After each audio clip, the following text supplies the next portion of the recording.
Strategjia fiskale 2027-2031 dhe ligji për huamarrje të re prej 260 milion eurosh ishin tema për përplasje mes deputetëve të opozitës dhe pushtetit në seancën e Komisionit për Financim dhe Buxhet. Ka apo nuk ka kushte për mbajtjen e seancës dhe rendi ndryshuar i ditës në të cilin pika e parë u bë kredia prej 260 milion eurosh që duhet të miratohet me procedurë të shkurtuar e më pas strategjia fiskale e shtyn disa herë debatin me nga një orë pauzë. Nga opozita ishin të zemruar se u ndryshua rendi i ditës dhe, siç thanë, për pushtetin më i rëndësishëm është huaja që sillet me procedurë të shkurtuar sesa strategjia.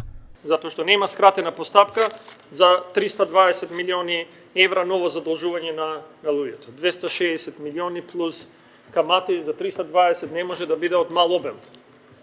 А бидејќи вие очигледно сте навикнати дека 320 милиони задолжување е ништо за вас, затоа што се задолжувавте и милиарда, и милиарда, и милиарда, во 2 години 2,5 милиарди, нормално дека ќе кажувате дека треба во скратена постапка.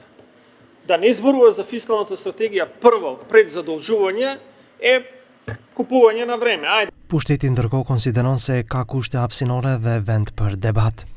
Обезбедивме просторни услови, бевме максимално коректни.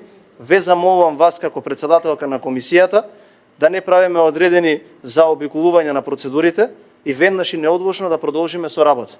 Мислам дека деловникот е јасен, дека рокови има, сметаме дека ние сме во право со нашите аргументи, така да не сметам дека некој треба сега тука да прекинува со работа, затоа што сите можни аргументи се одземени. Ајде да работиме и ајде да дискутираме за она кое што вие сметате дека можеби не треба да се донесе, а ние сме уверени дека сме во право. Kuvendi dje votoi nevojën që ligji për huamarrje të re prej 260 milion eurosh të votohet me procedurë të shkurtuar. Ndërkaq me strategjinë fiskale 2027-2031 korrigjohet poshtë norma e rritjes së bruto prodhimit vendor për këtë vit nga 3,8% të planifikuara fillimisht në 3,5%. Edhe ajo inflacionit që shkon lart, kështu që këtë vit në vend të 2,5% planifikohet të jetë 4,5%.